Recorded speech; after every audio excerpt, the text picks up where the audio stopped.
વેકેશનમાં દશેરાથી લાભ પાંચમ સુધી સ્વામીએ ગોંડલ રહે.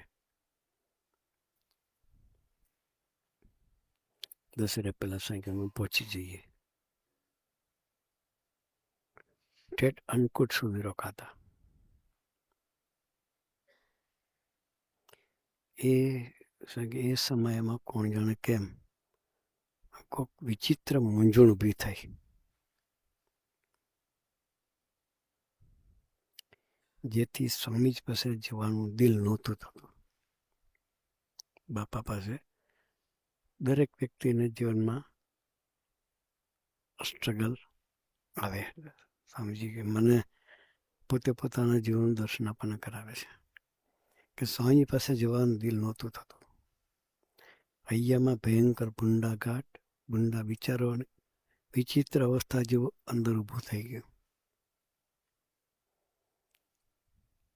જેના ફળ મને એમ થતું હતું કે આપણા બે પૈસાની બરકત નથી ને સ્વામીજી પાસે એમની સન્મુખ કેવી રીતે જવું.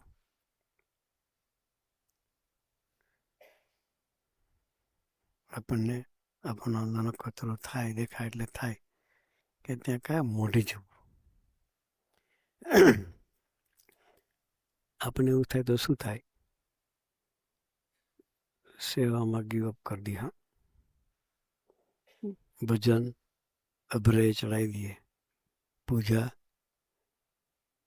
છે કે નહીં ખબર હોય, આપણે એવું કરીએ. શું કરીએ? અંદરનું વાતાવરણ બદલાય એટલે બધું બદલાય. ફિઝિકલ બી બદલાય, ઇન્ટરનલ બદલાય હોય, સાથે સાથે ફિઝિકલ બદલાય. એટલે સ્વામીજીને આખી વસ્તુ જુદી હતી. કારણ કે મને આવું ચાલુ થયું. 20 દિવસ સુધી બાપાના દર્શન કરવા નહીં ગયો.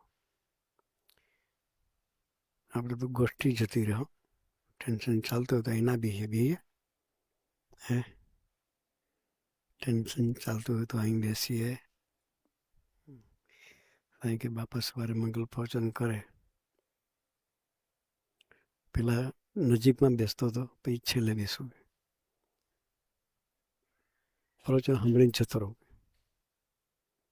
બાપાને ફેસ ટુ ફેસ મળું નહીં, પણ લાભ ના છોડું. એ સ્વામીજીની વિશેષતા.